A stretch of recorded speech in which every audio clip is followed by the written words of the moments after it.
नको ब्रह्मज्ञान आत्मस्थिती भाव, मी भक्त तू देवायसे करी, दावी रूप मद गोपिकार म्हणा, ठेवीन चरणावरी माथा, पाहिन श्रीमुख दीनालिंगन, जीवे निंबलोन उतरीन, पुस्तका सांगेन हित गुड मात, ऐसोनी एकांत सुख गोष्टी, तुका म्हणे अशी न लावी उशीर, माझे अभ्यंतर जाणूया, दावी रूप मद गोपिकार म्हणा, ठेवीन चरणावरी माथा, ठेवू दे चरणावरी माथा, पांडुरंग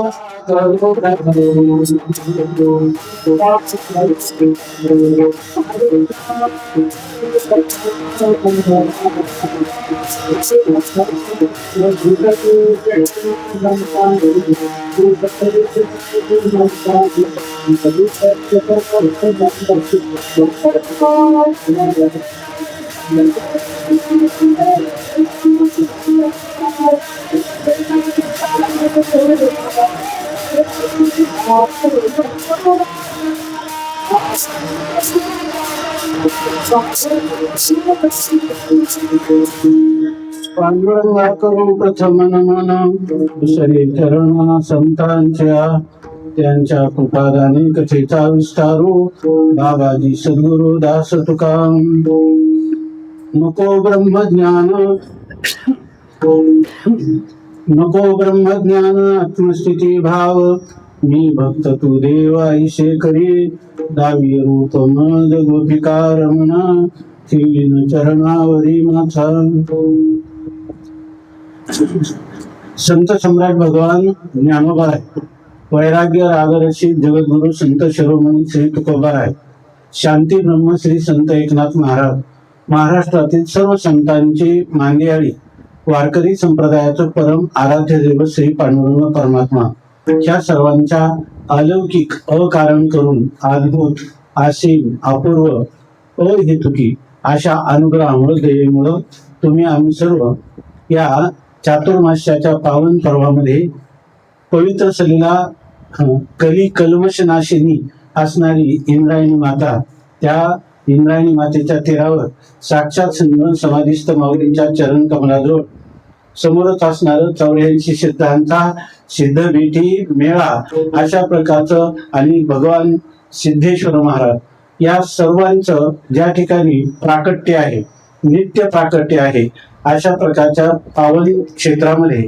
अलंकापूर क्षेत्रामध्ये, की ज्याचं वर्णन केलंय की भूवैकुंठ पंढरपूर त्या उन्नी थोर महिमाया, किंवा खऱ्या अर्थाने तीर्थे तया ठाया येती पुनीत व्हावया, पर्व काळ पाया तळी वसे वैष्णवा, असे प्रकार असणारे वैष्णवांचे अग्रगण्य असणारे भगवान माऊली, आणि त्यांच्या ह्या पावन वायुमंडळामध्ये आपण सर्व ह्या पावन पर्व काळामध्ये जिवंत आहोत.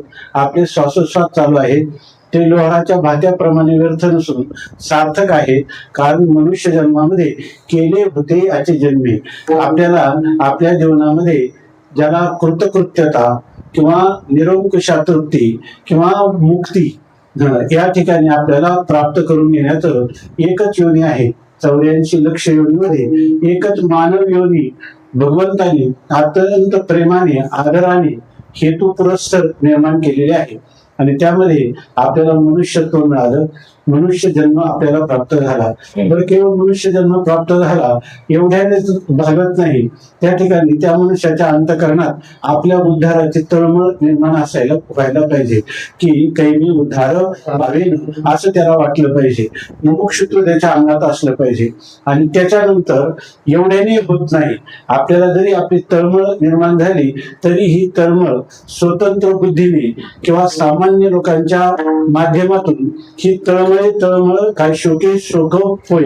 या ठिकाणी तळमळ वाढत राहते, शोक वाढत राहतो, आयुष्य संपून जातं, पण आपल्याला रम्य समाधान ज्याला म्हणतात, परमा शांती म्हणतात, ती प्राप्त होत नाही. ती प्राप्त जी तळमळ या अंतःकरणात आहे ती पूर्ण करण्यासाठी लागणार मनुष्य शरीरही भगवंताने दिलेलं आहे. परंतु हे सर्व जरी झालं तरी जीवनामध्ये तिथपर्यंत आपल्या ध्येयापर्यंत पोहोचण्यासाठी आपल्याला एक मोठा आधार लागतो, आणि तो आधार म्हणजे कोणता, तर महापुरुष संश्रया. या ठिकाणी महापुरुषांचा आधार आपल्याला पाहिजे, म्हणजे संतांचा, श्री गुरूंचा आपल्यावर वरद हस्त असला पाहिजे की तू भिवू नको, मी तुझ्या पाठीशी आहे. म्हणजे याचा अर्थ मनुष्यत्व मुमुक्षुत्व महापुरुष संश्रया दुर्लभम त्रयमे वैतत देवानुग्रह हेतुकम. या ठिकाणी भगवत जपात शंकराचार्य सांगतात की 3 गोष्टी आपल्या जीवनात दुर्लभ आहेत. त्या कोणत्या, तर या ठिकाणी देवानुग्रह हेतुकम, जर भगवंताची कृपा असेल तरच ह्या गोष्टी घडतात, अन्यथा घडू शकत नाही. आणि ती भगवंताची कृपा असेल तर आपल्याला मनुष्य जन्म येतो. त्याच्याच कृपेने आपल्या अंतःकरणात मला माझा काहीही खंड येईल कर्म, पारुष्यतील धर्माधर्म, कासयाने हे कळेल वर्म, मनवनी श्रम वाटतसे, आईशी चिंता करी सदा सर्व काळ, रात्रंदिवस ह्याची तळमळ. तुका म्हणे नाही आपुले बळ, जेणे फळ पावेन निश्चयशी. अशा प्रकारचा आपल्या अंतःकरणामध्ये ही तळमळ उत्पन्न होते. त्याला सुद्धा भगवंत, जगामध्ये एवढी लोकसंख्या आहे, कोणाला वाटतं की आळंदीला जावं आणि त्या माऊलींच्या चरणाजवळ बसून काही अध्यात्माचे धडे गिरवावेत, असं सगळ्यांना वाटत नाही. कारण का, त्यांच्यावर ईश्वराच्या कृपेचा काय आहे, अभाव आहे. अभाव आहे म्हणजे ती घेण्याची योग्यता किंवा तशी तळमळ त्यांच्या अंतःकरणात उत्पन्न होत नाही.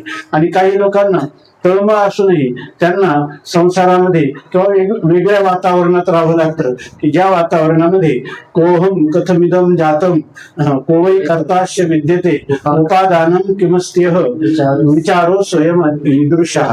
हा विचार करण्यासाठी मनुष्याला केवळ भुक्त्या अवस्था असावी लागते.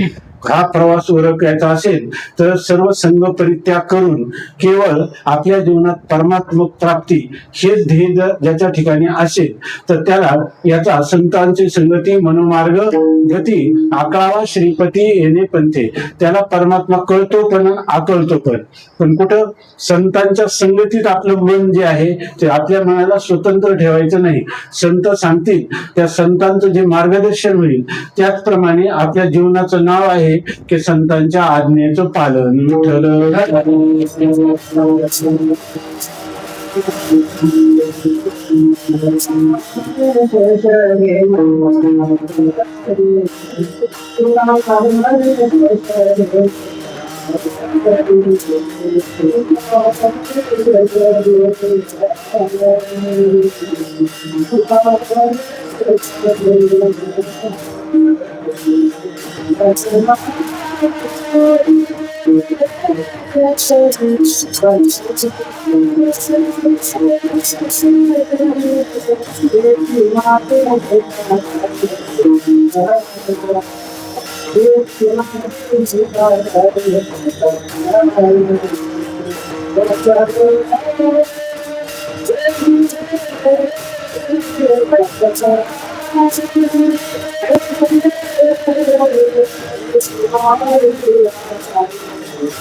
तुका म्हणे शेष शेविना आवडी वचनानं मोडी बोलून येते.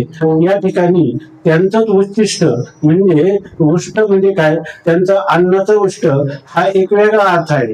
परंतु खरं संतांचं उच्चिष्ट ते आहे की त्यांच्या 2 ओठातून ते स्पर्श झाल्यानंतर जे शब्द बाहेर पडतात मुमुक्षूच्या कल्याणासाठी, त्याच्यासाठी ते त्याचं उच्चिष्ट आहे. आणि ते आवडीनं त्यांनी सांगितलं त्याच्यावरून माझा जीव वाळून टाकेल. या ठिकाणी माझं जीवनाचं नाव आहे संतांच्या आज्ञेचं पालन, आणि त्याप्रमाणे आपल्या जीवनामध्ये ही गोष्ट जर आपल्याकडे आली, हा संतांची संगती, तर आपलं भाग्य खऱ्या अर्थाने उदयाला येतं. भाग्याचा उदय ते हे जोडे संत पाय, आणि संत पाय म्हणजे संत आपल्या जीवनात आले की आपल्या जीवनाचा उत्तरोत्तर आध्यात्मिक विकास होत असतो. म्हणजे जीवनामध्ये या सगळ्या गोष्टी परमात्म्याच्या कृपेने प्राप्त होतात. विठ्ठल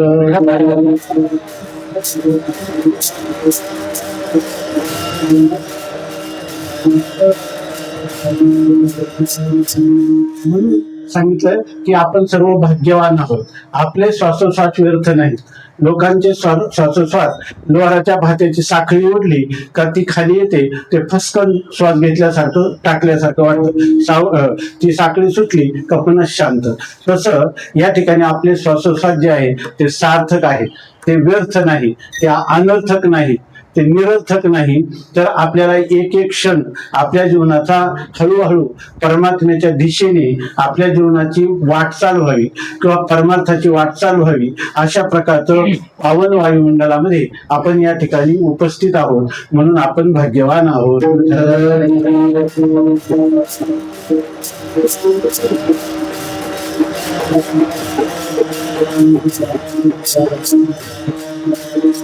असणारे जे काही श्रोते आहेत त्यांच्याकडे ही जी बालक आहेत ते पाहिल्यावर खूपच मोठा आनंद वाटतो. याचं कारण असं आहे की आपले गुरुवर्य मारुती बाबा गुरु वैकुंठवासी मारुती बाबांचं सांगतात की सकाळी उठल्यानंतर जेव्हा प्रदक्षिणा करत होते तेव्हा प्रदक्षिणा करताना एक कळशीभर पाणी घ्यायचे, आणि ज्या ज्या ठिकाणी ते विद्यार्थी राहत होते त्या ठिकाणी प्रत्येकाच्या उंबऱ्यामध्ये ते पाणी टाकत असत, असं त्यांच्या जीवनचरित्रामध्ये सांगतात. तर याचं कारण काय, त्यांना अनेक विचारलं. हे तर विद्यार्थी, तुम्ही दिवसा जर त्याने अभ्यास केला नाही तर त्यांना शिक्षा करता, तुला उद्या मारेल, तुला लाथाडी असं म्हणतात, आणि पुन्हा त्यांच्या उंबऱ्यात पाणी घालायला जातात. हे काय रहस्य आहे? तेव्हा त्यांनी सांगितलं की माझी धारणा आहे, हे जरी ही सगळे आलेली ज्ञानोबरायांचे रूप आहेत, हे सगळे बाल संत आहेत. तेव्हा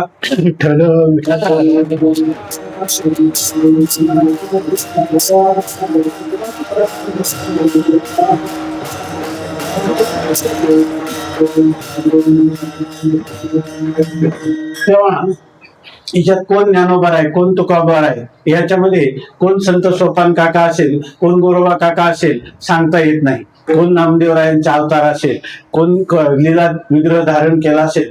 तेव्हा तुका म्हणे मज घडो त्यांची तेव्हा तरी माझ्या दैवा पार नाही, म्हणून मी या ठिकाणी करत आहे, असं स्वामी महाराज नेहमी म्हणायचे.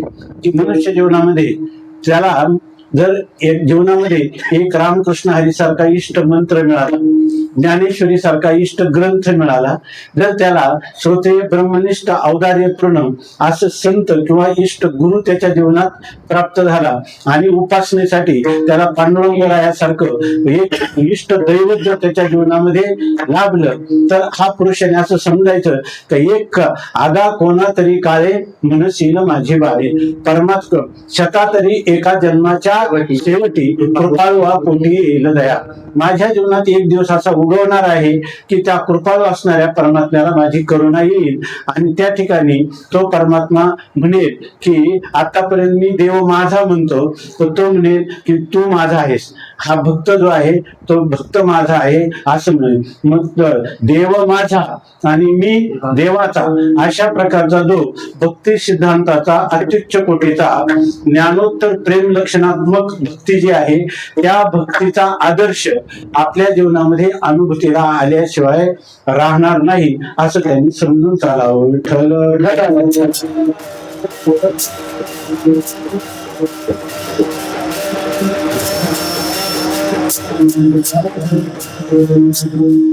मनात विचार आला की या ठिकाणी आमचे बंधुवर्य हरिभक्तीपरायण प्रल्हाद महाराजांनी हे एकल्याचा नव्हे खेळ आणि मनवणी मिळविला, ही जी त्यांना अंतःकरणामध्ये प्रेरणा झाली, या पवित्र इंद्रायणीचं तटाक आहे.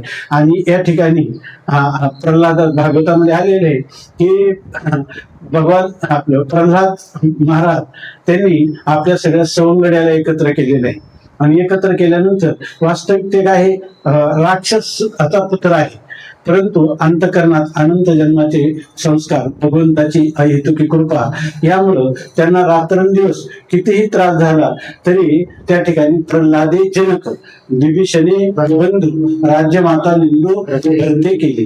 त्यांनी आपल्या बंधूचा देखील जसा विभीषणाने त्याग केला किंवा भरताने राज्यमाता निंदू भरते केली, त्याप्रमाणे प्रल्हादाने आपला पिता हिरण्यकश्यपू राक्षस कुलोत्पन्न असून देखील त्यांनी सर्व प्रकारचे प्रयत्न केले, परंतु तो काही आपल्या भक्ती सिद्धांतापासून किंवा भगवत प्रेमापासून एक क्षणभर सुद्धा अलग झाला नाही.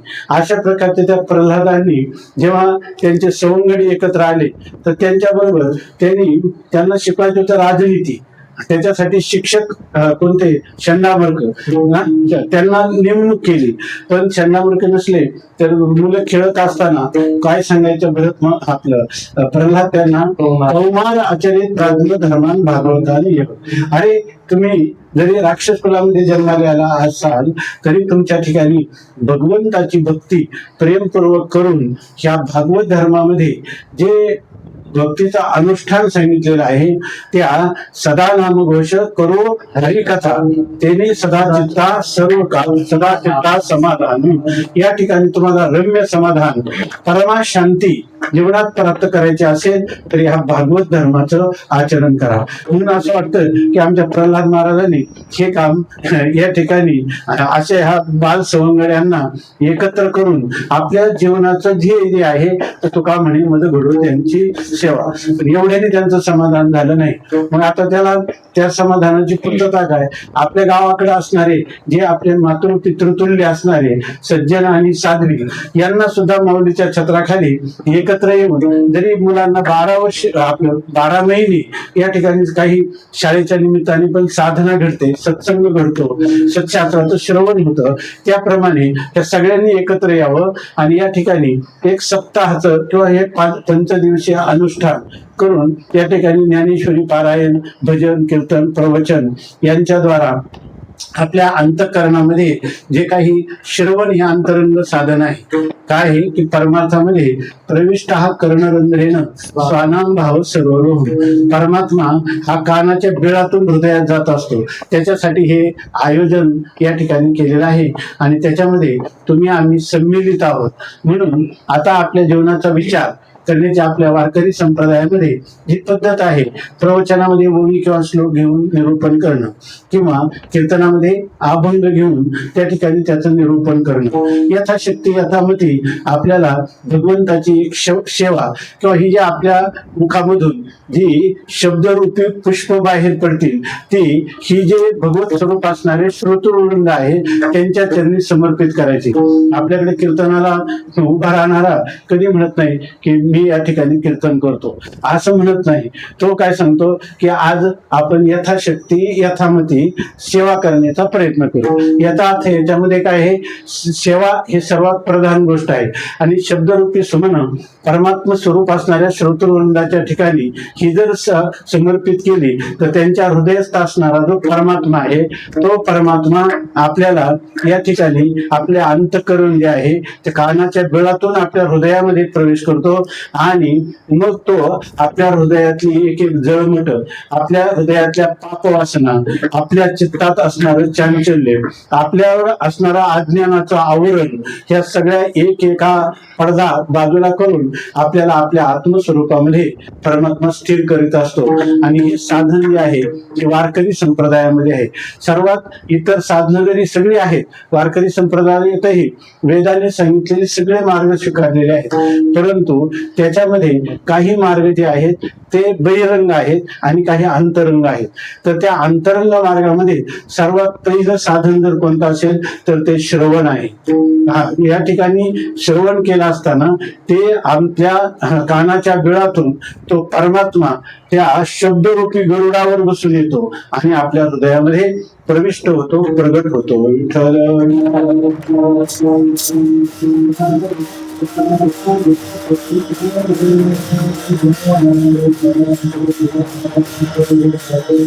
आपण श्रवण केलं पाहिजे. पायाला भोवरा बांधून तीर्थाटन नदी एका पायावर उभं राहणं, झाडाला उलट टाकून घेणं, याच्यातून फारसं मोठं आणि कडक अशा प्रकारचे व्रत वैकल्य करणं यापेक्षा आपल्या जीवनात स्वामी महाराज सांगितले, आपल्या जीवनातच नाव ठेवा श्रवण. म्हणजे श्रवणा इतकं आपल्या जीवनात काहीच महत्वाचं नाही. आपल्या शास्त्रामध्ये, वेदांत शास्त्रामध्ये तर असं सांगितलेलं आहे, एक पक्ष आहे तो असं सांगतो की या ठिकाणी श्रवण करत असताना श्रवणातच मनुष्याला ज्ञान होतं. जर काही प्रतिबंधन असतील तर त्याला मननिधी ध्यासन करायची गरज आहे, अन्यथा त्याची सुद्धा गरज नाही.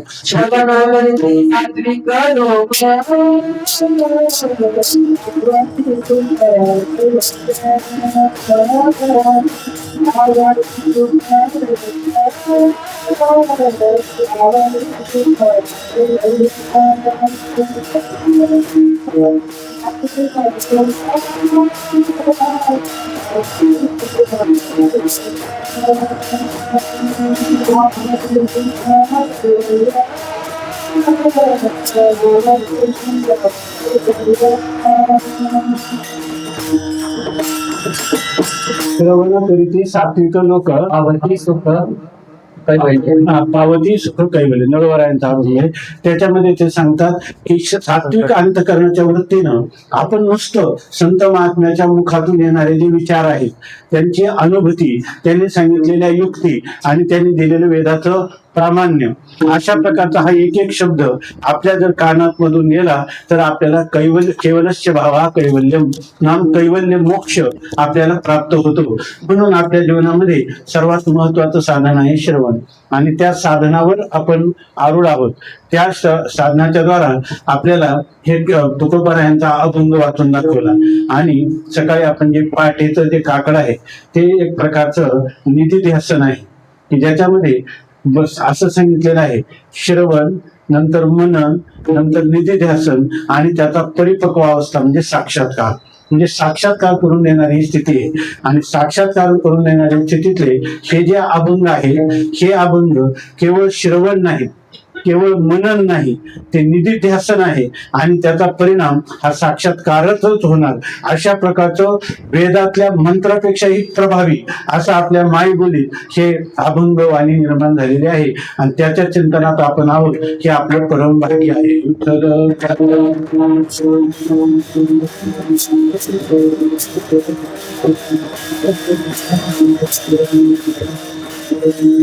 आपल्या थोडं पलीकडच्या बाजूला समोरच इंद्रायणीच्या पलीकडच्या तळावर गोपाळपुऱ्यामध्ये कन्हैया आश्रम आहे. तिथं परमवंदनीय प्रातस्मरणीय परमहंस परिव्राजकाचार्य स्वामी महाराज राहत असत. आणि आपल्या पाठीमागं हा याचा सिद्ध बेटाचा भाग आहे. तिथं प्रातस्मरणीय वंदनीय हरिभक्तीपरायण जयराम महाराज राहत असत. जयराम महाराज हे भक्ती सिद्धांताचे आचार्य होते आणि स्वामी महाराज हे तत्वज्ञानाचे आचार्य होते. याचा अर्थ यांना भक्ती नव्हती आणि त्यांना ज्ञान नव्हतं असं नाही. खरा ज्ञान आणि भक्ती यांचा, ज्याला मधुर अशा प्रकारचा समन्वय दोघांच्या जीवनामध्ये होता. पण त्यांच्या बोलण्यामधून आपल्याला भेद वाटायचा, इतकाच त्याचा अर्थ आहे. तर शिवरात्रीला त्यांचा इथं सप्ताह असायचा. पण त्या सप्त्यामध्ये ते काकडा म्हणायचे.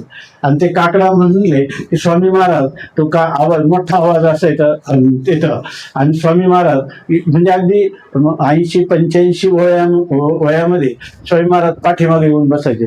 त्यावेळेस नेमकी थंडी असते, शिवरात म्हणजे उन्हाळा आणि थंडीचा एक काळ असतो. पण त्यावेळेला पहाटे थंडी असते.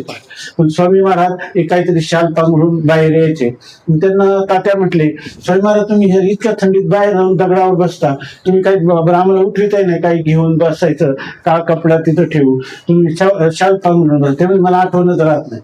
तर तुम्ही करता कशा ते बसता? तर ते म्हणे, मी हे माझे जयरामचं जे काकडा आहे ना, तर तो काकडा ऐकतो. तुम्हाला काय काकडा काय इथं नाही करणार ना, तुम्हाला आपल्याला म्हणून दाखवते म्हणे. अरे तो काकडा नाही, ते त्याचं निधिध्यासन आहे म्हणे.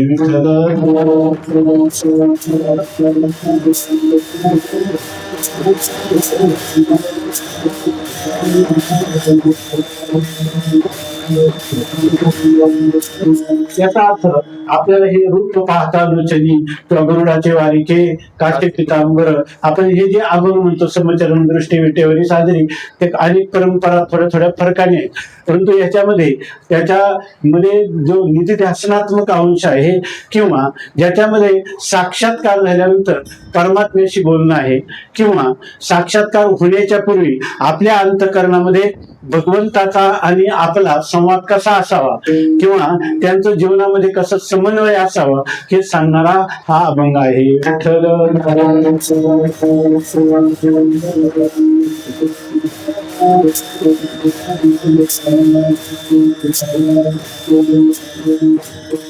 हा जगद्गुरु तुकोबारायांचा अभंग आहे. अभंग तसा पाहिला तर चिंतनाला तसा क्लिष्ट अभंग आहे. त्याच्या अनेक प्रकारचे जे भक्तिशास्त्राचे सिद्धांत तत्वज्ञानाचे सिद्धांत त्यांच्यामध्ये असणारा हा विरोध आहे का त्याच्यामध्ये समन्वय आहे. खरं वेदाचं मनोगत काय आहे, खरं संप्रदायाचा सिद्धांत काय आहे, या सगळ्या गोष्टी आपल्याला बऱ्याचशा अज्ञात आहेत. परंतु जर असं जरी असलं तरी अनेक महापुरुषांनी तुकोबारायांच्या अभंगासंबंधाने जे जे काही चिंतन केलंय, जे आपल्या बुद्धीच्या चाळणीत थोडस काही राहिलेलं आहे तर त्याच्या प्रकारचा आपण यथाशक्ती यथामती थोडं चिंतन करण्याचा प्रयत्न करू एवढाच याचा अर्थ आहे. विठ्ठल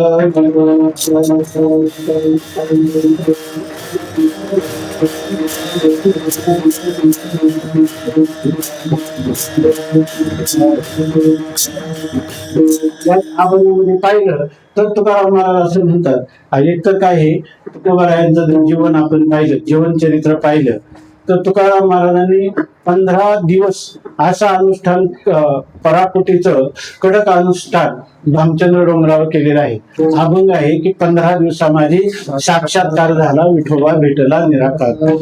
भास्कर परंपरेमध्ये हे अभंग म्हटले जातात की भांबगिरी पाठारी वस्ती दान केली वृत्ती स्थिरावली परब्रह्मी निर्वाण जाणवणी आसन घातले ध्यान आरंभिले देवाजीचे विंचू सर्प व्याघ्र अंगाशी झोंबले पिडुजे लागले सकळीक दीपकी कर्पूर कैसा तो विराला पैसा देह झाला तुका म्हणे. तुकोबारायांनी सांगितलं 15 दिवसाच्या जो काही अनुष्ठान केलं तुकाराम महाराजांना सगळे लोक दर्शन करत होते, मानत होते. पण तुकाराम महाराज म्हणतात जोपर्यंत मला त्या भगवंताची उरावरी भेट झालेली नाही तोपर्यंत लोकमान वमना समान मानणे एकांती राहणे विठोसाठी. तुकाराम जन मानवले वरी बाह्यातकारी पैसा मी अंतरी नाही झालो म्हणून पंढरीनाथा वाटत असे चिंता प्रगट बोलता लाज वाटे. तुकाराम महाराज म्हणतात जोपर्यंत परमात्म्याचा साक्षात्कार झाला नाही तोपर्यंत मी आता पुन्हा हे घरी येणार नाही. एक तर देह वा पातयामी कार्य वा साधयामी, एक तर माझा देह पडेल किंवा मला परमात्मा पांडुरंगाचा साक्षात्कार होईल, दर्शन होईल. अशा निश्चयाने तुकोबारायांनी ते 15 दिवसाचं अनुष्ठान केलं. पांडुरंगाने बाळ रूप घेऊन श्रीहरी भेटला. या ठिकाणी बाल रूपात श्रीकृष्ण परमात्म्याच्या स्वरूपात बाल रूपात पांडुरंगाने त्यांना दर्शन दिलं. आणि हे जे दर्शन दिलं ते केवळ सगुण साकार रूपातच दिलं असं नाही तर सांगतात पांडुरंगे सत्य केला अनुग्रह निरसोनी संदेह बुद्धिभेद जीव शिवा शेद रचिली आनंदे अवटावे कधी आरोहण निजी निजरूपी निजविला तुका अनुहात बाळका हल्लरू गाठी. या ठिकाणी म्हणतात योगातला जो अनुहात ध्वनी नाद ते पण तुकाराम महाराजांना योगाची प्रत्येक आत्म्याचा साक्षात्कार झाला, निर्विकल्प समाधी प्राप्त झाली. त्यानंतर जीव शिव शेद जीव आणि ब्रह्म यांच्या ऐक्यातही वेदांत तत्वज्ञानाप्रमाणे ज्ञान झालं. भगवंताचा पांडुरंगाचा सगुण साकार झाला साक्षात्कार तसा विठोबा भेटला निराकार. याचा अर्थ निर्गुण निर्विकार सगुण साकार दोन्ही रूपांचं दर्शन झालं. एक त्यांच्या तुकोबारायांच्या जीवनामध्ये त्यांना सगुण साकार आणि निर्गुण निराकार ही दोन्हीचं दर्शन झालं. योगाचं जे आहे तदा द्रष्टो स्वरूपे अवस्थानं, द्रष्ट्याची स्वरूपामध्ये स्थिती होणारी निर्विकल्प समाधी, तोही त्यांना प्राप्त झाला. एवढं झाल्यानंतर या ठिकाणी जीवनात काही मिळवायचं राहिलंच नाही. अशी जी स्थिती आहे ही स्थिती तुकोबारायांना प्राप्त झालेली आहे. आणि ही स्थिती प्राप्त झाल्यानंतर जेव्हा पांडुरंगाने तुकाराम महाराज त्या भगवंताच्या पुन्हा असं आहे की भगवंताचं रूप असं आहे की निमिष न लगे मन वेदिता, एवढी तुझी स्वरूपता, विठोबा नेनो कैची भेटी, उरणे नाही जीवेसाठी.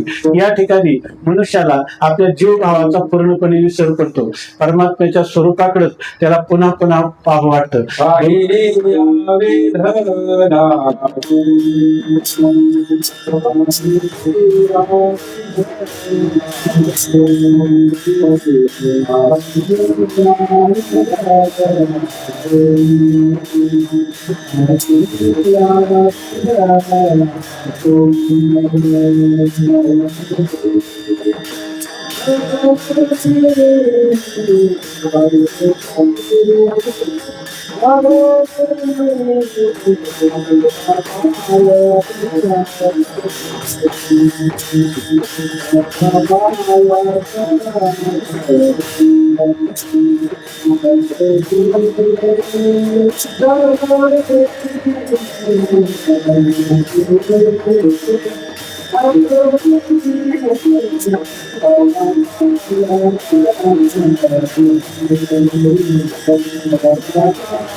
परमात्म्याचं रूप म्हणजे तुमच्या आमच्यासारखं या ठिकाणी रस, रक्त, मांस, मेद, अस्थि, मज्जा, शुक्र या असणारे हे जे धातू आहेत, कफ, वात, पित्त हे जे दोष आहेत या ठिकाणी, किंवा मलमूत्र किंवा श्वेत, अशा प्रकारचे जे दोष आहेत, या दोषांनी भगवंताचा विग्रह बनलेला नाही.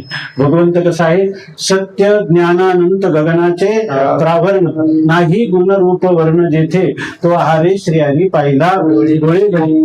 अशा प्रकारचं ते परमात्म्याचं दिव्य रूप असे काय, बैशे जीवी घडून. त्या ठिकाणी त्या परमात्म्याला पाहिलं की मनुष्याला पाहिल्या वेद लावी आणि बैशे जीवी घडून. असं काय समपाय सरकटी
सगुण मेघ श्याम लावण्य सुंदर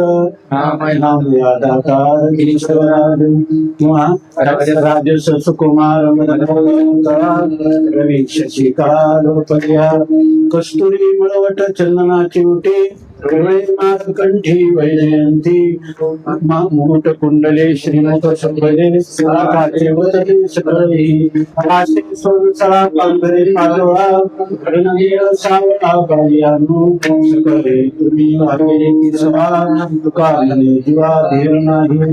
अशा प्रकारचं ते साजीर गोजीर स्वरूप जगद्गुरु तुकोबारायांना पांडुरंगाचं पाहायला मिळालं. नंतर इकडं तुकोबाराय 15 दिवस त्या गुहेवर जाऊन बसले. आताही त्या ठिकाणी जी भामचंद्राच्या गर्भामध्ये त्या पर्वताच्या ती गुहा आजही विद्यमान आहे. तर त्या गुहेमध्ये पांडुरंगाने साक्षात्कार दिल्यानंतर भगवान म्हणतात की तुकोबाराय, जिजाबाई, कान्होबाराय हे सारखे तुम्हाला शोधतात. जिजाबाई ही जरी स्वभावाने जरा कर्कश असल्या तरी त्या पातिव्रत्य धर्माचं रक्षण करणाऱ्या होत्या. आणि आपल्या तुकोबारायांच्या जीवनचरित्रात असणारे त्यांचे जे धाकटे बंधू कान्होबाराय त्यांचं आपल्याला माहित आहे. ज्या वेळेला तुकोबाराय वैकुंठाला गेले त्यावेळेला त्यांचे अभंग आहेत. धिंद धिंद तुझ्या करीनं धिंदड्या दे माझ्या अनुन भावा वेगे. याचा अर्थ असा आहे की त्या या विठ्ठल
आपलं परम भाग्य आहे की आमच्या जीवनातलं परम श्रद्धेय असणार एक जे सच्चिदानंद घन तत्व एक लीला विग्रह धारण करून आज आपल्याला आशीर्वादासाठी आपल्या समोर उपस्थित आहे. हे आपल्या जीवनात खरं परम भाग्य आहे.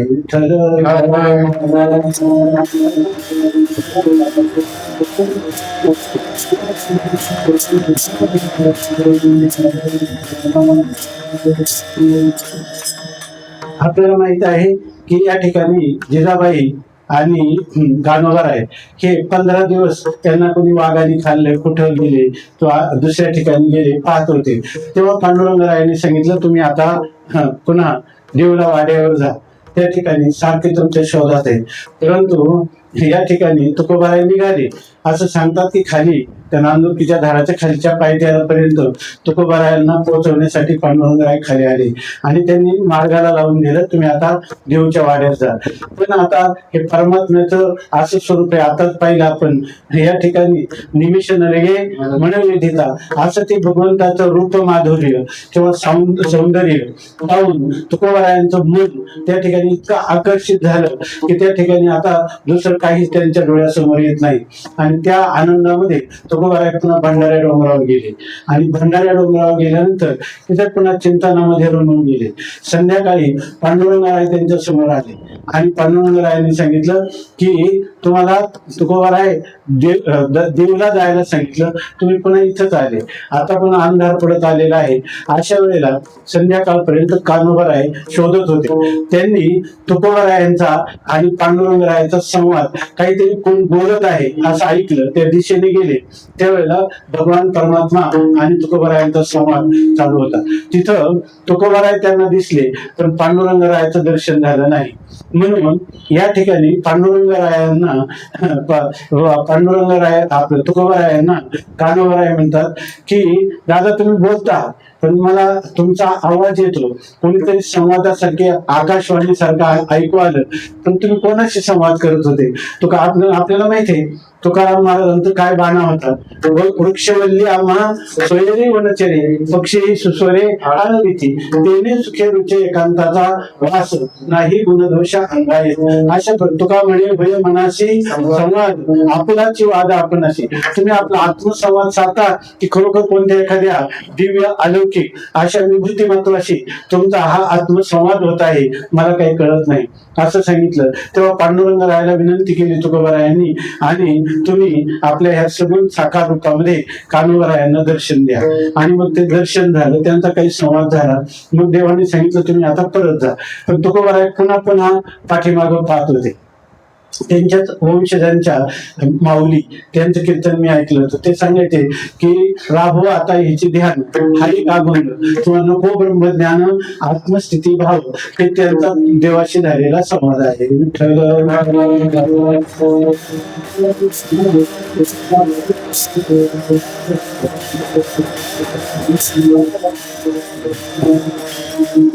भगवंताला पाण्यामध्ये तुकोबाराय पुन्हा पुन्हा मागे वळून पाहत होते. प्रत्येक वेळेला भगवंताचे जे रूप माधुरी आहे ते आपल्या हृदयात भरण्यासाठी ह्या नेत्रेंद्रियांना एकवटून अंतकरणाने ते सारखे त्या रूप माधुरीचं दर्शन करत होते. तेव्हा भगवंतांसाठी तुम्ही परत परत माघारी पाहता, याचं काही कारण आहे का? तुम्हाला काही पाहिजे का? तुम्हाला काही अपेक्षा आहे का? तुम्ही मला सांगा. आणि त्यावेळेला जगद्गुरु तुकोबाराय जे बोलले ते ह्या अभंगाचं प्रथम आहे. नको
जगद्गुरु तुकोबाराय परमात्म्याशी संवाद करताना म्हणतात की देवा, आता माझं हे मागणं आहे.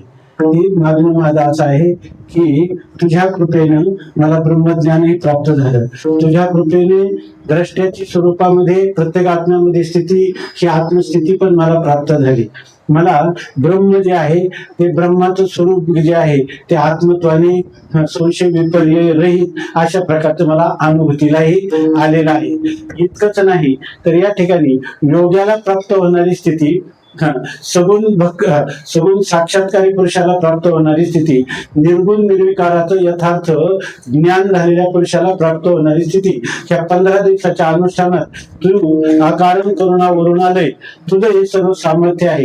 कर्तुम अन्यथा कर्तुम शक्ती संपन्न असणारा तू माझ्यासारख्या केवळ तुझ्या भक्तीच्या रंगामध्ये रंगलेला पुरुष, पण त्याला माझ्या जीवनामध्ये तोच अत्युच्च कोटीचा असणार जे जीवनाचं खरं ध्येय आहे, खरं ज्ञेय आहे, ते ब्रह्मज्ञान सुद्धा प्राप्त करून दिलं. आणि या ठिकाणी ज्ञानाच्या नंतर जे काही असणारी ज्ञानोत्तर प्रेम लक्षणात्मक भक्ती, त्या भक्तीची माझी मागणी आहे. आता या ठिकाणी जर योगी पुरुषाला प्रत्येक आत्म्याचं जरी अनुभूती असली तरी त्या ठिकाणी त्याला आत्म्याचं प्रत्यक्ष अपरोक्ष आहे. परंतु ब्रह्माविषयी मात्र त्याच्या ठिकाणी परोक्षतेचा भ्रम राहतो. बरं, ब्रह्माचं ज्ञान झालं त्याला, म्हणजे ब्रह्माचं जरी अपरोक्ष ज्ञान झालं असलं तरी सुद्धा त्याच्याविषयी आत्म्याचं जरी अपरोक्ष ज्ञान झाला असेल तरी त्या ठिकाणी परिच्छिन्नतेचा योगाला भ्रम आहे. म्हणून हा भ्रम जायचा असेल तर ज्या वेळेला खरी श्रीगुरु कृपा होईल त्याच्यामध्ये जीव आणि ब्रह्म यांचं नित्य सिद्ध संचलेला ऐक्य त्याचा बोध होतो. आणि तो बोध झाल्यानंतर जीवाला प्राप्त होणारी स्थिती कोणती आहे? संदेहाच्या सुटल्या गाठी झालो कोटी शिखर. परंतु असं जरी झालं तर ज्ञान झालं म्हणजे देह पडत नाही, त्या ठिकाणी देह तर असतो, उपाधी राहते. उरले उपाधी कारणे ते त्वाविचिले दर्शनी. या ठिकाणी जी उपाधी जोपर्यंत आहे, अंतःकरण आणि आत्मा यांचा अध्याशी तादात्म्य संबंध जोपर्यंत आहे तोपर्यंत ह्या सगळ्या जगताची प्रतीती येणार. त्याच्यामध्ये सत्यत्व बुद्धीचा उदय झाला नाही तरी सुद्धा त्या ठिकाणी प्रतीती मात्र का होईना ते त्याला दिसणारच आहे. अशा वेळेला माझ्या अंतःकरणात मला असं वाटतं की या ठिकाणी ही जी स्थिती प्राप्त झालेली आहे, मला माहित आहे की ब्रह्मज्ञान झालं की ब्रह्मवेद ब्रह्मैव भवती, तो ब्रह्मस्वरूपाला प्राप्त होतो. परंतु मला असं वाटतं की हा परमपुरुषार्थ नाही. तुकोबाराय देवाशी लढीवाळपणाने संवाद करतात की मला वाटतं की हा परमपुरुषार्थ होऊ शकत नाही, कारण तुम्ही प्राप्त कुठं झाले? जे तुमचं मूळ स्वरूप होतं त्या स्वरूपाला प्राप्त झाले. त्याच्यामध्ये अपूर्वता काय? अपूर्वता कोणत्याही प्रकारची नाही. तर मला असं वाटतं की असं आहे की ज्या पुरुषाला तत्वज्ञान होतं तो नेच्छन अभि उच्चते, त्याला इच्छा नसली तरी तो मुक्तच होत असतो. पण देवा या ठिकाणी हा जो इंजान योगी आहे ज्यांनी जीवनभर साधना केली आणि त्या साधनेच्या द्वारा जर त्याला तत्वज्ञान झालं, अशा पुरुषाने किती जरी इच्छा केली की तुका म्हणे गर्भवासी सुखे घालावे आम्हाशी, आम्हाला पुन्हा पुन्हा जन्म घेऊ, तर त्याला जन्म घेण्याचं सामर्थ्य त्याच्या ठिकाणी नाही. कारण का? ब्रह्मसूत्रामध्ये त्याचा निवारा केला की हा जो युक्त योगी आहे, अधिकारी कुटीतले पुरुष आहेत किंवा कारक पुरुष आहेत, त्यांना कल्पांतापर्यंत असं पुन्हा पुन्हा येता येतो जातो आम्ही देवाचे सांगाते. पण तुम्ही आम्ही उठत पडत आडखळत कसं तरी ब्रह्मज्ञान प्राप्त केलं असेल तर त्या पुरुषाला त्याचं प्रारब्ध कर्मनाम भोगादेव क्षया, त्याला संचित कर्म दग्ध झालं, क्रियमान कर्म लागलं नाही आणि प्रारब्ध कर्म भोगून संपलं. आता त्यांनी किती इच्छा केली तर तो मुक्तच होणार.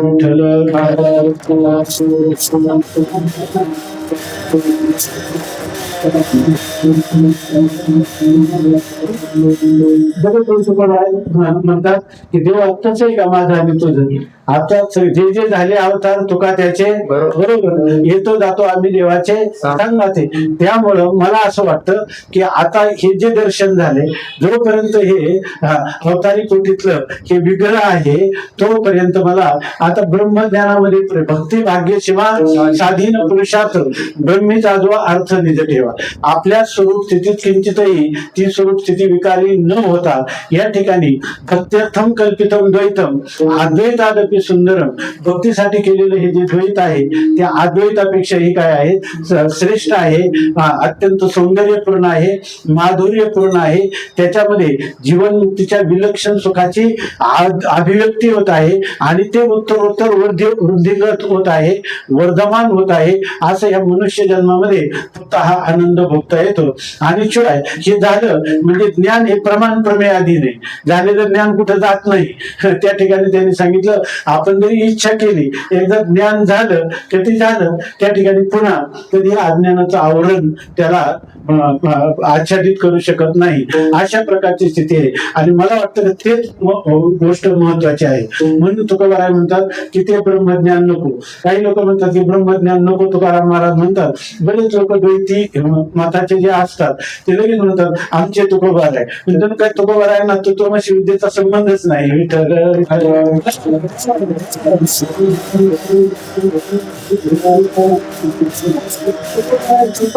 तत्वमसी विद्या ब्रह्मानंदी सांग त्याची झाला अंगे तुका असा, असे म्हणणारे तुकोबाराय. आणि या अभंगामध्ये मात्र ते म्हणतात की नको ब्रह्मज्ञान. याचा अर्थ ब्रह्मज्ञान मला नको असं म्हणतात. स्वामी महाराज सांगायचे बऱ्याच वेळेला एक पहिला अर्थ घ्यावा की मला परोक्ष ब्रह्मज्ञान नको. केवळ परोक्षाने माझं समाधान होणार नाही, किंवा दुसरा असं म्हणायचं अदृढ अपरोक्ष सुद्धा नको, अदृढ अपरोक्ष सुद्धा नको. आणि अपरोक्ष ज्ञान जे आहे ते अपरोक्ष ज्ञान जगद्गुरु तुकोबारायांना अनुभूतीला आलेलं आहे. आणि अशा वेळेला ते ब्रह्मज्ञान नको म्हणतात. याचा अर्थ ब्रह्मज्ञान घ्यायचं की नाही याविषयी त्यांना स्वातंत्र्य आहे का?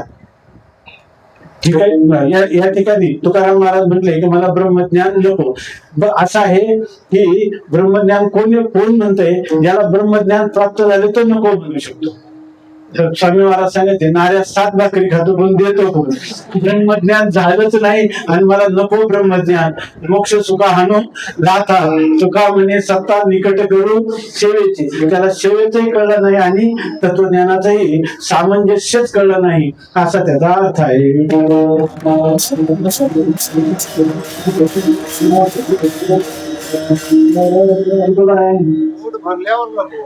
मला आता नको कधी म्हणायचं? पोट भरलं असेल तर नको म्हणावं, ऐक नाही. किंवा त्यांनी म्हटलं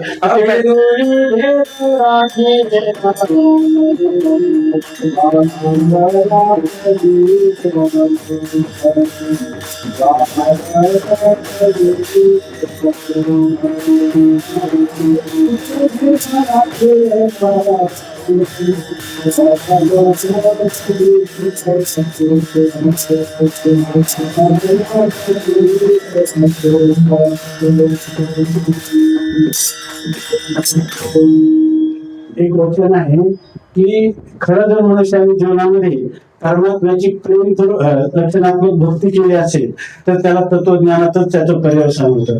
जर त्याला तत्वज्ञान झाला असेल तर खरं तत्वज्ञान तेव्हाच झालं की त्याचं पर्यवसान ज्ञानोत्तर प्रेम लक्षणात्मक भक्तीमध्ये होतं.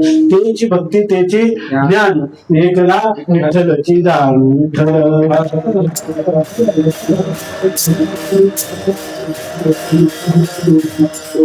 ज्ञानशया पराकाष्ठा सा भक्ती रीती उच्चते. ज्ञानाची पराकाष्ठा जी असते तिथंच नाव भक्ती आहे. आणि भक्ती हा पराकाष्ठा, भक्तीची जी पराकाष्ठा आहे ज्ञानम इथे निगत देते, त्यालाच काय म्हणतात?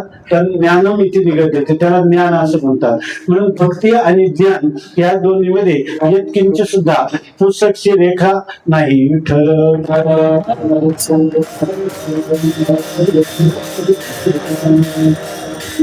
तुकोबारायांनी सांगितलं की मला भक्ती भाग्य क्षमा साधीन पुरुषार्थ म्हणजे पंचम पुरुषार्थ. याच्या ठिकाणी आपल्याकडं पंचम पुरुषार्थ सांगितला, तर तो पंचम पुरुषार्थ भक्ती त्या ठिकाणी ज्ञान नको असं म्हटलेलं आहे. तर त्याचा अर्थ असा आहे की ज्ञान नको असं जे म्हणतात त्याच्यामध्ये या ठिकाणी एक तर त्यांना ज्ञान प्राप्त आहे. इथं सर्वांसाठी एक गोष्ट सांगून ठेवलेली आहे की ज्या पुरुषाला ज्ञान झालं असेल, आताच आपण चिंतन केलं की त्याची जी निष्ठा आहे ती भक्तीमध्येच होते आणि ज्याची खरी भक्ती आहे त्याचं तत्वज्ञानातच पर्यवसान होतं. विठ्ठल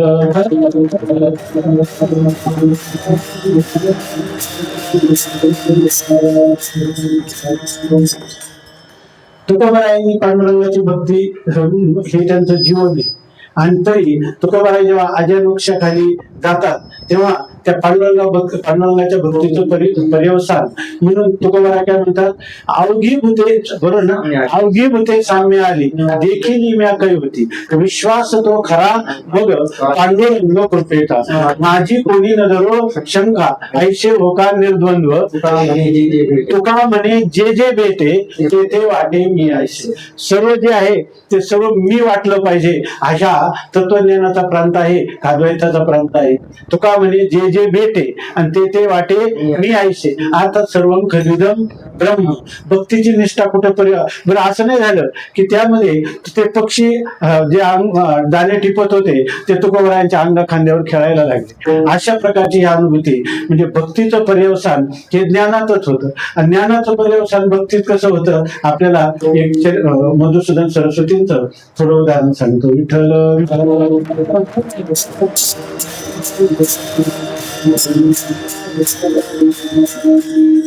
साधारण जगद्गुरु तुकोबारायांच्या कालामध्ये हे मधुसूदन सरस्वती हे एक अद्वैताचे अत्यंत विद्वान अशा प्रकारचे अद्वैत सिद्धांताचे आचार्य होऊन गेले.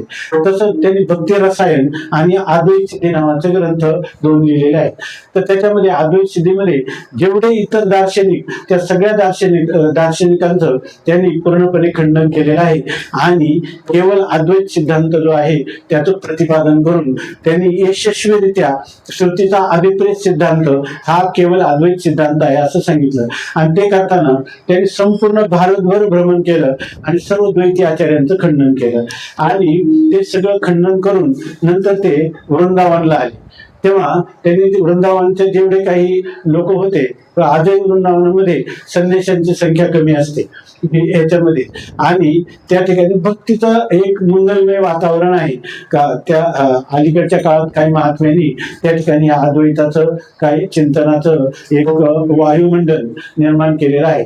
तर त्या ठिकाणी मधुसूदन सरस्वती गेले आणि मधुसूदन सरस्वतीने सांगितलं तिथं भक्तीचं द्वैतात्मक भक्तीचं सगळ्या प्रकारचा साम्राज्य त्यांनी सांगितलं माझ्या बरोबर कोणी असेल तर वादविवादाला तयार व्हा.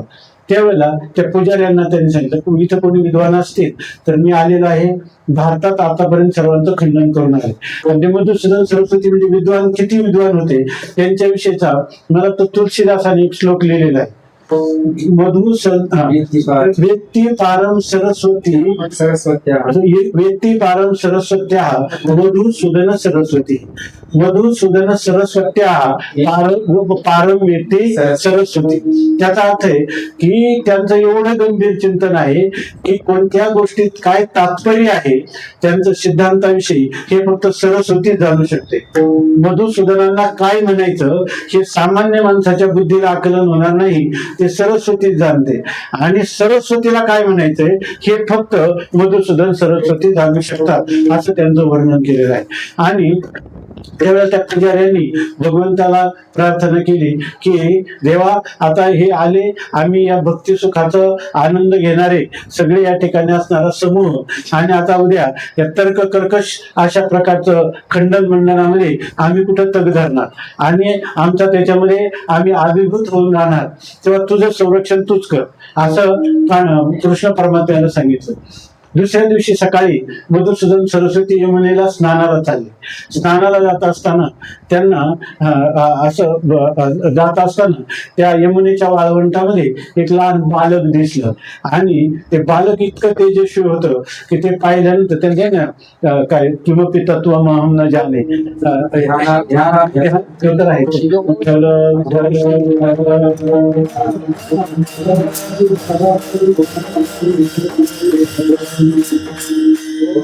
त्यांना आजच्या द्वैताचं खंडन करण्यासाठी आलेले होते. स्नानाला गेले तर त्यांना एक बाल दिसलं, सावळा असणार एक तेज आणि ते आपण म्हणतो ना की डाव्या गुडघ्याने रांगत रंगणी रंगनाथ तोम्या देखीला हात टेकीत डाव्या गुडघ्याने रांगत असं एक बाल स्वरूप त्यांना दिसलं आणि ते एकदम मेघश्याम वर्णाचं किंवा नील वर्णाचं पाहिलं आणि त्यांना वाटलं बालक किती तेजस्वी. वास्तविक सर्व संघ परित्याग केलेलं ब्रह्मचार्यातून संन्यास घेतलेलं त्यांचं व्यक्तिमत्व आणि संपूर्ण आयुष्यभर जे सत्याचं अन्वेषण आहे ते तर्क कर्कश आणि श्रुती प्रमाणाला अनुकूल अशा करण्यामध्ये ज्यांचं सर्व आयुष्य गेलं त्यांना नाव ज्याला रूप किंवा ज्याच्यामध्ये आकार याचं कोणतंच कौतुक नाही. पण त्यांनी ते रूप पाहिल्यावर त्यांना इतकं आवडलं ते तर त्यांनी एकदम त्यांच्याकडे झेप घेतली की ह्या बालकाला आपण धरू म्हणून. पण ते बालक तितक्या वेगाने पुढे पुढे गेलं आणि नंतर ते गुप्त झालं.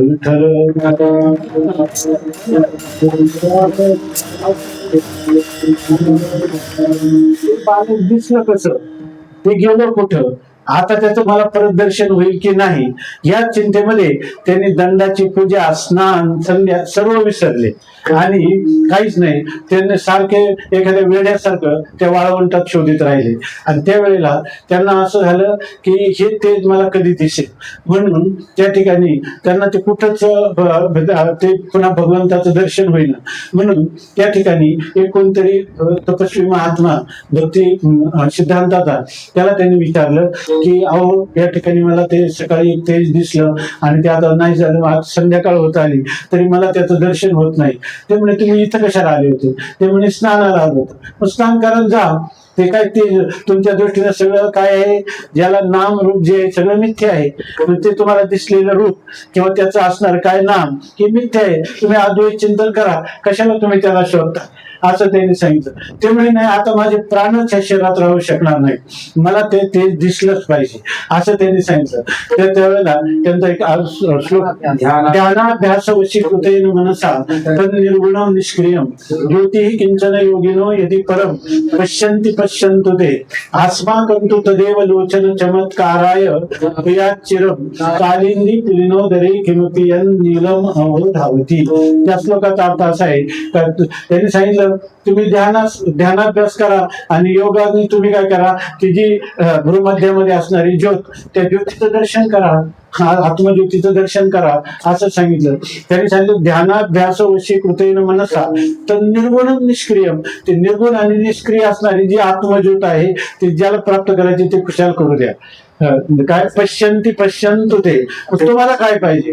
अस्माकं तदेव लोचन चमत्कार आहे, आमच्या डोळ्याला ज्याने चमत्कार दाखवला ते जे तेज आहे कालिंदी पुलिनोदरे, ह्या यमुनेच्या वाळवंटामध्ये धावणारं जे तेज आहे तर तेच आम्हाला पाहिजे, दुसरं काही नको. तुझा एक श्लोक आहे तर त्यांचा सांगितला जातो, वंशी विभूषित करा नवनीरदाभा पीतापरा बिंब फलाधरुष्टा पूर्णेंदु सुंदर मुखाद रवींद्र नेत्रा कृष्णात परम किमपि तत्व. या ठिकाणी ते म्हणतात मला कृष्णापेक्षा तत्व कशाला म्हणतात? ते म्हणजे तुम्ही तत्व चिंतन करा. तत्व कशाला म्हणतात?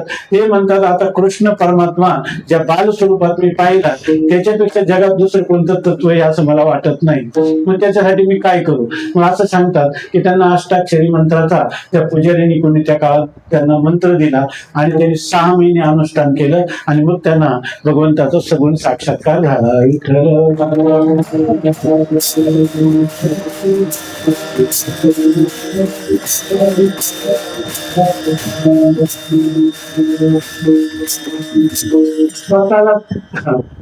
या ठिकाणी अद्वैत तत्वज्ञानाचा मला यथार्थ अनुभूती आली असं समजून जर कोणी भक्ती सिद्धांताचं खंडन करीत असेल किंवा भक्ती सिद्धांताचा अभिनय धरून कोणी जर अद्वैत सिद्धांताचं खंडन करीत असेल तर त्या उभयतांना दोघांनाही खरं तत्वज्ञान आणि भक्ती सिद्धांताचा प्रवेशच झाला नाही असा त्याचा अर्थ.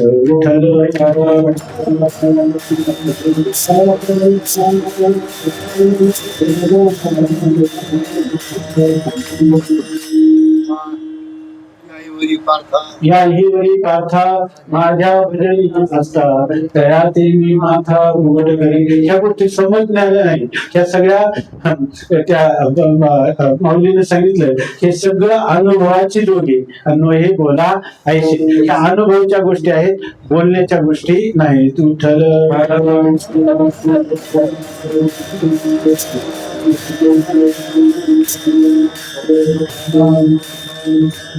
सहज आलं म्हणून सांगतो.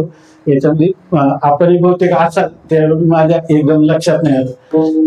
महाराजांनी रामबागेमध्ये अभंग घेतला होता, न कळे ते कळो येईल उगली, न कळे ते कळो येईल उगली नामे या विठ्ठले एकाचे, न दिसे ते दिसो येईल आपण करिता चिंतन विठोबाचे.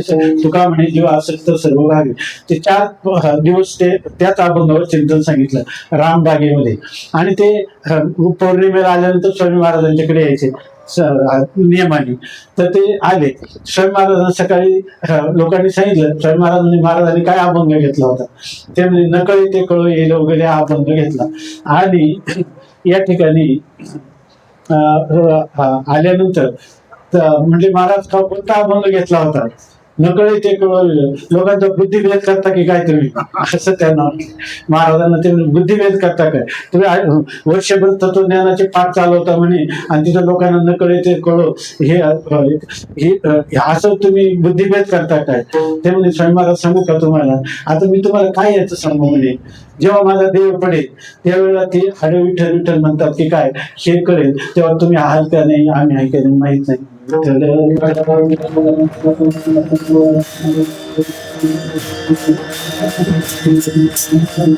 मला सगळ्यात आणले त्याच्या वेळेला जे सारखं मनामध्ये जे यायचा विचार तोच यायचा. आपल्या जवळ एवढं सामर्थ्य देवाला दिलं नाही की आता हाडाचं विठ्ठल विठ्ठल ऐकावं. विठ्ठल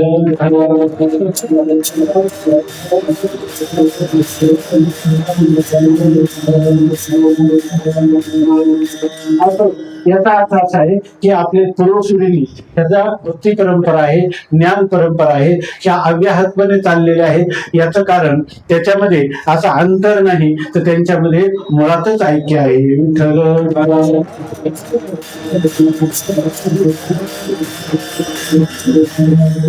ज्ञानोत्तर प्रेम लक्षणात्मक गतीचं मागणी तुकाराम महाराज करतात आणि त्यासाठी ब्रह्मज्ञानाची जणू काही आपातता उपेक्षा केल्यासारखी आहे हे शब्द आपल्याला सांगतात.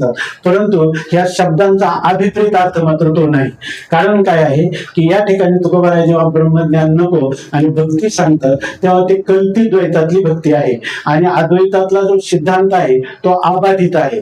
त्याचा तरी पण मागतात याचा अर्थ काय आहे की आपल्या जीवनामध्ये हे जीवनमुक्ती तर जीवनमुक्ती विवेक म्हणून विद्यारण्य स्वामींनी जे लिहिलं तर त्याच्यामध्ये आपल्या जीवनामध्ये या जीवनमुक्तीचं विलक्षण सुख भोगायला मिळतं. म्हणून या ठिकाणी भक्तीच्या माध्यमातून जीवनमुक्तीचं उत्तरोत्तर वृद्धिंगत होणार सुख मिळतं. त्याला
हे पण खूप गोड प्रमाण आहे का त्याच्यामध्ये आत्मनिष्ठ जरी झाले जीवनमुक्त भक्ती प्रेम सुख तरी सुख दुर्लभ त्या आपल्याला आत्मनिष्ठ जरी प्राप्त झाली जीवनमुक्त पुरुष जरी असला तरी त्याला भक्ती प्रेम सुख दुर्लभ आहे असं सांगतात. आता वास्तविक काय आहे आताच आपण केलेलं चिंतन आता याच्यामध्ये किती आपण चिंतन करणार आहे थोडं जो काही नियोजित वेळ आहे त्याच्यात थोडस याचा असा अर्थ आहे की इथं आत्मनिष्ठ पुरुष झाला जीवनमुक्त झाला तरी त्याला भक्ती प्रेम सुख दुर्लभ आहे असं तुकोबाराय म्हणतात. खरं तर असं आहे की तत्वज्ञानाच्या प्रांतामध्ये ज्या वेळेला जीवनमुक्त होणं वेगळं आणि जीवनमुक्तीचं विलक्षण सुख मिळणं वेगळी गोष्ट आहे. या ठिकाणी जीवनमुक्त होणं म्हणजे तुम्ही एकदा ज्ञान झालं की ज्ञानाचं फल जे आहे तुम्हाला मुक्ती हे प्राप्त झालं जीवनमुक्ती प्राप्त झालं देह पातानंतर तुम्ही विदेह कैवल्याला प्राप्त होणार. पण मधल्या काळात जे तुमचं जीवन आहे त्या जीवनामध्ये नित्य नूतन आनंदाची जी अभिव्यक्ती आहे ती अभिव्यक्ती तेव्हाच होते की या वेळेला हे जे तत्वज्ञान आहे ते मनोनाश आणि वासनाक्षय यांनी संपन्न असेल तर त्याच्यासाठी त्याच्या सप्त भूमिका ह्याच्यामध्ये दिल्या योग वासिष्ठामध्ये शुभेच्छा सुविचारणा तनुमानसा सत्वापत्ती असंशक्ती पदार्थभाविनी आणि तुर्यगा असं त्याचं वर्णन केलेलं आहे. सांगा आपण तर त्याच्यामध्ये असं सांगितलेलं आहे की शुभेच्छा याचा अर्थ आहे श्रवण सुविचारणेचा अर्थ आहे मनन नंतर तनुमानसेचा अर्थ आहे निधिध्यासन आणि सत्वापत्तीचा अर्थ आहे साक्षात्कार असा त्याचा अर्थ आहे. तेव्हा या ठिकाणी या चार अवस्था झाल्या की तो मनुष्य जीवनमुक्त झाला. पण हे जरी झालं तरी सुद्धा त्याच्यानंतर जर त्याच्या ठिकाणी मनोनाश आणि वासनाक्षय नसेल तर जसं मिरच्याच्या बाजारात गेल्यावर ठसका आल्याशिवाय राहत नाही, त्याप्रमाणे ह्या पुरुषाला देखील जीवनामध्ये ज्या सुखाच्या, ज्याला निरामय सुख, दुःख संबंध रहित सुखाच्या शोधाला निघाला होता, त्याचा शोध लागला, परंतु जीवनामध्ये कुठेतरी पोकळी वाटते की हे जे नित्यनूतन सुख 24 तास असं देशकाल वस्तू परिच्छेद रहित सुख पाहिजे, ज्याच्यामध्ये सोबत सजातीय विजातीय भेद नाही, नित्य शुद्ध बुद्ध मुक्त स्वभाव असं पाहिजे. ते तर काय आपल्याला अनुभूतीला येत नाही. याचा अर्थ मनोनाश आणि वासनाक्षय झाला नाही, परंतु आपल्या संतांनी मोडून या वाटा सूक्ष्म दुस्तर केला राज्य भारत चाले ऐसा की एक गावे आम्ही विठोबाचे नाम आणि आपले काम नाही आता. अशा प्रकारचं हा जो मार्ग आहे आपल्या ह्या वारकरी संप्रदायातल्या संतांनी तुम्हाला आम्हाला सांगितलेला की ज्ञानोत्तर ही भक्ती जी आहे तर हिच्यामध्ये या ठिकाणी तुम्हाला या मनोनाश आणि वासनाक्षयाचे स्वतंत्र योगाच्या दृष्टीनं किंवा दुसऱ्या कोणत्याही साधना तुम्हाला करण्याची आवश्यकता नाही. ज्ञानोत्तर ही प्रेम लक्षणात्मक भक्तीचा जर तुमच्या अंतःकरणात उदय झाला तर तुम्हाला या ठिकाणी मनोनाश, वासनाक्षय आणि केवळ तुर्यगा नाही तर तुर्यातीत स्वामी महाराज म्हणायचे की वारकऱ्याला अमृतानुभवावरून होणारी प्राप्त होणारी स्थिती ती तुरीय नाही किंवा ती उन्मनी नाही, ती काय आहे, तुर्यातीत आहे. तुर्यातीत म्हणणं तुर्याला धरून बोलावं लागतं, खरा तो तिथातीत आहे. विठ्ठल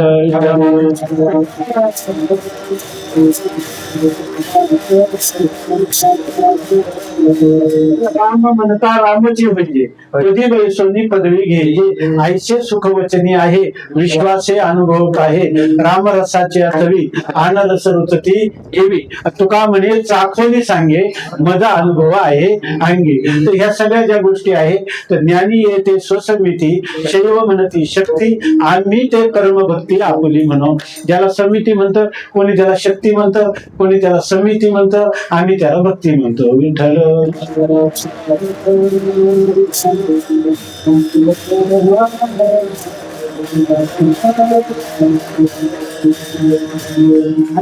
याला जो आकार त्याला आवडतो भक्ताला, देव परमात्मा सांगतात की मी भक्त तू देव ऐसे करी आणि डावी रूप मज गोपिका प्रमाणा ठेवीन चरणावरी माथा. हे जे बोलतात हे त्या भगवंताचं जे रूप आहे ते हे या ठिकाणी भौतिक रूप नाही.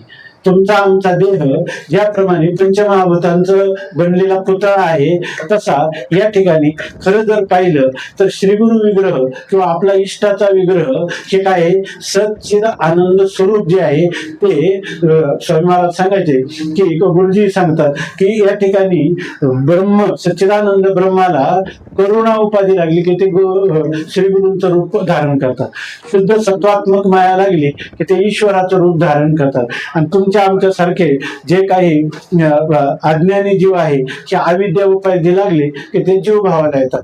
त्यांचा देह जो आहे तो कसा आहे, काय काम कर्म अविद्या त्रिगुण पंचभूतानी विनली रे, रक्त रेत दुर्गंधी जंतू नरक मुतानी भरली रे.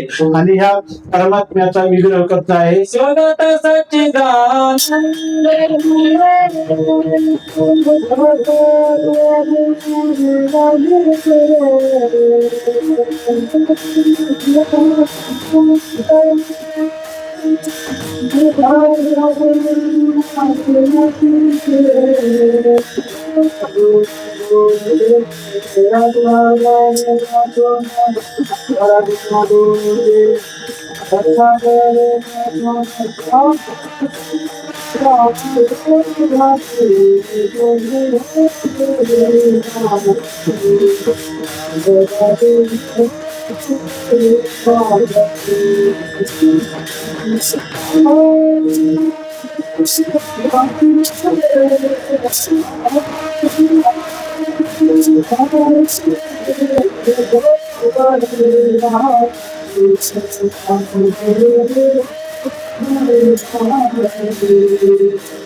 अशा प्रकारचं स्वरूप आहे आणि ते त्या स्वरूपामध्ये कोणत्याही प्रकारचं भौतिकत्व नाही. ते अभौतिक आहे, अलौकिक आहे, ते दिव्य आहे, ते अतिदिव्य आहे, ते दिव्य दृष्टीला विषय होणार अशा प्रकारचं आहे.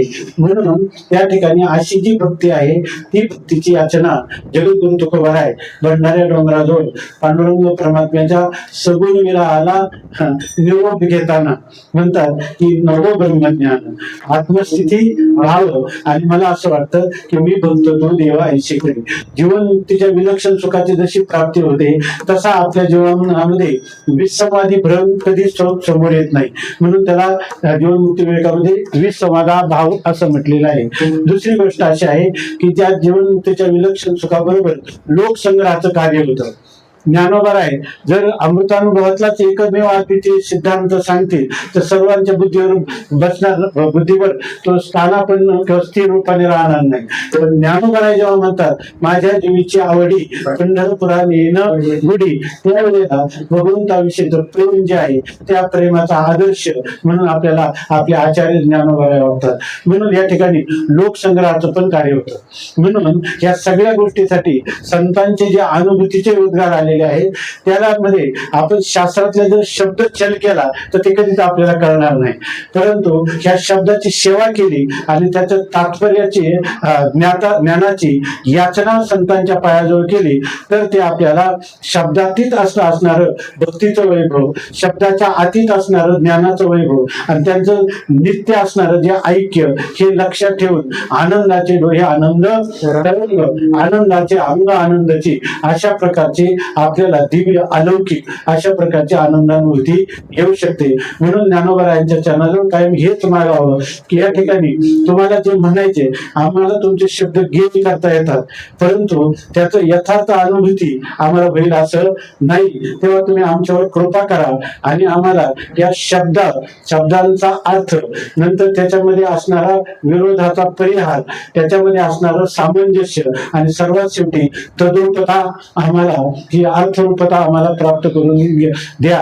हेच ह्या वारकरी संप्रदायातल्या अभंगाच्या सगळ्या प्रार्थनांचं तात्पर्य आहे. विठ्ठल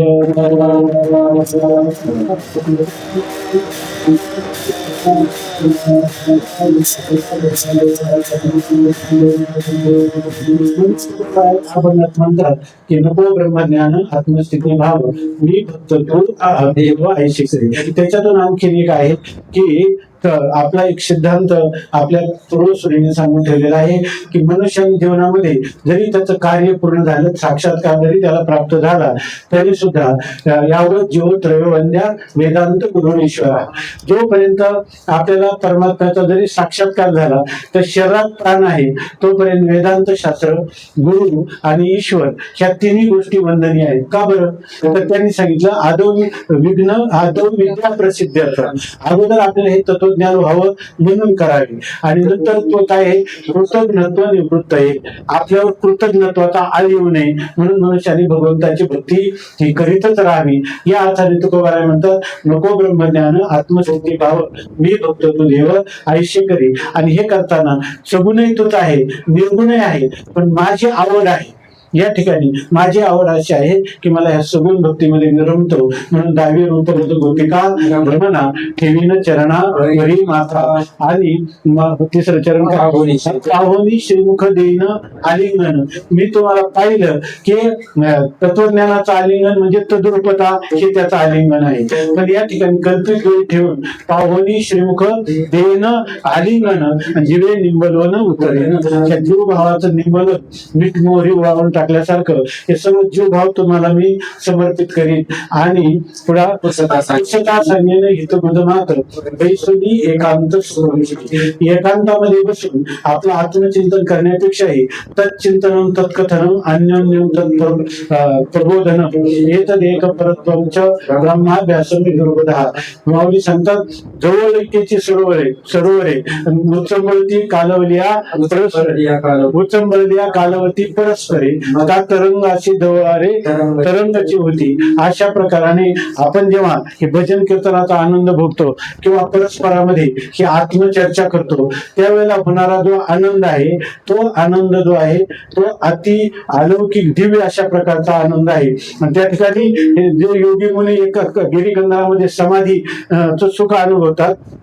तुकाराम महाराज म्हणतात, हा आत्मसंवादामध्ये आम्हाला काय होतं, समाधीचे सुख सांगा वाळीने ऐसा या कीर्तनी भक्ती ब्रह्मरस, अशा प्रकारची ही स्थिती आहे. म्हणून म्हणतात की या ठिकाणी काही पुस्तकात सांगेने हितगुजमात, हे जे आम्ही एकमेकाला जवळ येतो आणि जे काही आत्मीयतेने हे आत्मसंवाद करतो, तर त्याच्यामध्ये एकांतामध्ये ह्या ज्या गुज गोष्टी आम्ही एकमेकाशी करतो आणि त्याच्यामधून आम्हाला जी उत्तरं येतात की कथमिदम जातम, हे सगळे मी कोण आहे, हे जगत कसं उत्पन्न झाला, या जगताचा कर्ता कोण आहे, अशी सगळी उत्तरं मिळतात. आणि त्याच्यामध्ये आपल्या सच्चिदानंद रूपता ती कशी त्रिकाला बाधित नित्य सिद्ध आहे, कशी स्वयंप्रकाश आहे. आणि हे कळल्यानंतर जशी जशी वृत्ती तदाकार होते, जसं पार्वतीला भगवान सांगतात गीतेविषयी की ते हवे म्हणे नेनिजे, जैसे देविका स्वरूप तुझे तैसे नित्य नूतन देखिजे गीता तत्व. हे नित्य नूतन, मग तुम्हाला खरोखर नित्य नूतन आहे का?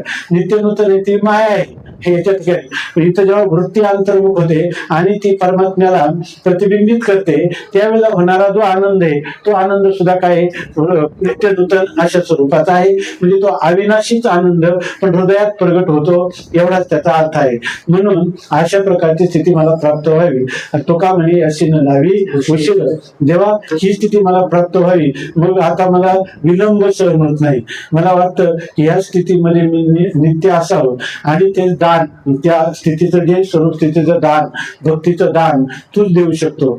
तो का म्हणे अशी न लावी उशीर, माझ्या अभ्यंतर जाणून घ्या. माझं खऱ्या अंतःकरणामध्ये मागणी काय आहे, मला खरी इष्ट माझं कोण आहे, माझी आवड कोणत्या ठिकाणी आहे. बरं, ही आवड मी तुझ्या पुढे प्रगट नको करू, तर दुसरे कोण आपण प्रगट करणार. बरं, हिची पूर्तता करणार आहे जगात फक्त तूच एकमेव अद्वितीय, आमचा आधार आणि अधिष्ठान आश्रय तूच आहे. म्हणून ही तुकोबारायांची प्रार्थना म्हणजे एक प्रकारचं केलेलं निधिध्यासन आहे. आता तर आम्ही सांगितलं तर जयराम महाराज ज्यावेळेला काकडा म्हणायचे, त्यावेळेला स्वामीजी पाठीमागे येऊन बसायचे.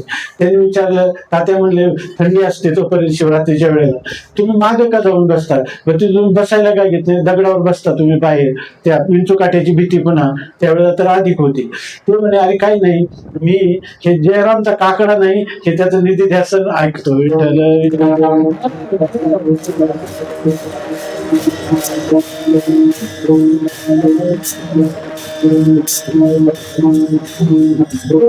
आपल्या पुढं वाचून दाखवलं. आता मला माहित होतं इथं सगळे हे बाल साधू आहे, परंतु आता मला आता अभंगच समोर आला नाही. काय झालं कोणाचं, हात पुन्हा पुन्हा आला. म्हटलं मला आता वाचून दाखव. मला माहित होतं की इथं आता हे मुलं जे आहे तर त्यांना कसं का सांगता येईल आपल्याला, दुसरं काहीतरी येऊ डोळ्यापुढंच काही येईना. कारण काय झालं की म्हणलं असं जरी झालं, हे आमचे प्रल्हाद महाराज आणि त्यांचं नाव आहे प्रल्हाद, आणि त्यांनी बाल सवंगडी गोळा केले. पण ते राक्षसाचे पुत्र होते, मुलं होती. इथं साधूंची मुलं आहे की नाही, यांना तर करत महाराज त्यांच्या कानावरून गेलं तर त्यांची सेवा होईल.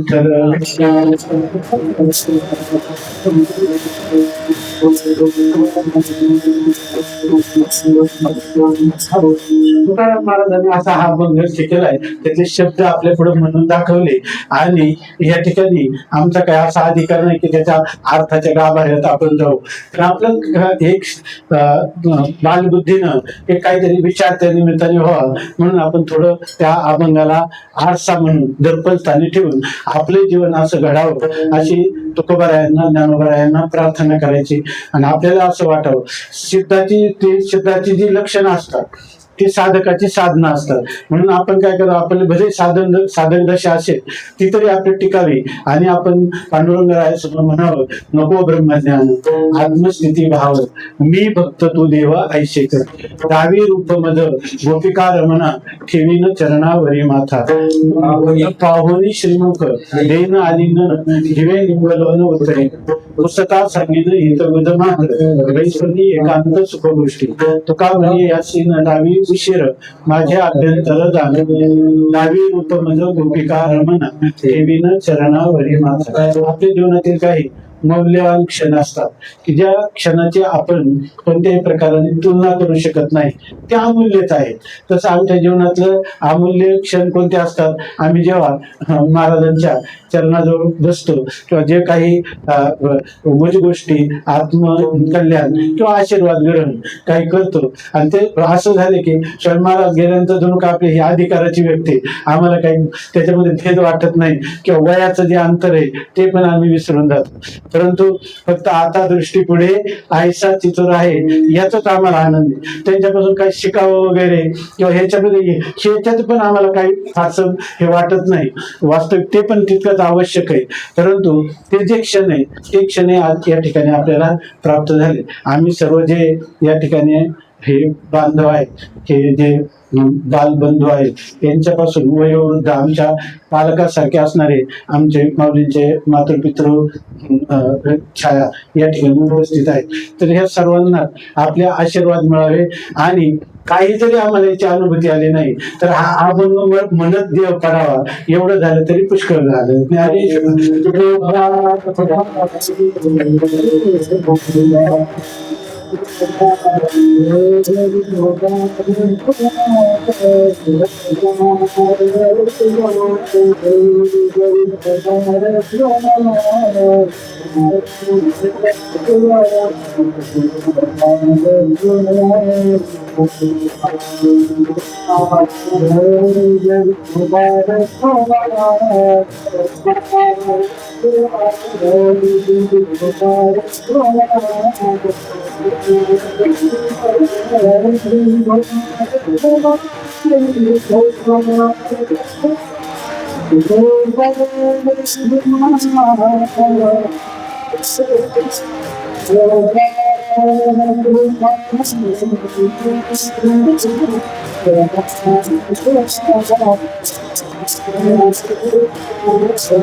आत्मस्थिती भाव मी भक्त तू देव ऐशे करी दावी रूप मज गोपिका रमणा चरणावरी माझा. या ठिकाणी करविली तैशी केली कटकट वाकडी की नीट देव झाले. कोणा कारणे हे झालेचे निर्माण देवाचे कारण देव झाले. तुका म्हणे मी तो अभिमाना वेगळा झालोनी गोपाळा भाराशे. अशा रीतीनं ही शब्दपुष्पांजली या ठिकाणी भगवान माऊलींच्या चरणी समर्पित करू. आणि ज्यांनी ह्या कार्यक्रमाचं आयोजन केलं तर त्या सर्वच कार्यकर्त्यांना जितके धन्यवाद द्यावे थोडे आहेत त्यांच्यासाठी प्रार्थना करू. सर्वे सुखिनः सन्तु सर्वे सन्तु निरामया सर्वे भद्राणि पश्यन्तु मा कश्चित् दुःख भाग होईल. याचा अर्थ सर्वजण सुखी असो, सर्व निरोगी असो, सर्वांना त्या परमार्थ साधण्यासाठी मनोबल, शारीरबल, बुद्धिबल आणि आत्मबल प्राप्त व्हावं आणि कोणाच्याही वाट्याला दुःख न येवो अशी माऊलींच्या सत्तेतून माऊलींच्या चरणी प्रार्थना करतो. आणि या ठिकाणी आमच्याकडून जे काही बोललेले जे काही त्रुटी असेल सगळे आपण पोटात घाला. पुन्हा आम्हाला त्याच्याविषयीच काही जे काही योग्य असं निरूपण ते पण करा आणि आमचाही प्रवास या परमार्थाच्या दृष्टीनं शेवटवेळी भगवंताच्या पदार्पणापर्यंत व्हावा यासाठी सर्वांच्या आशीर्वादाची भीक या ठिकाणी मागून आजच्या चिंतनाला विराम देऊ. ज्ञानेश्वर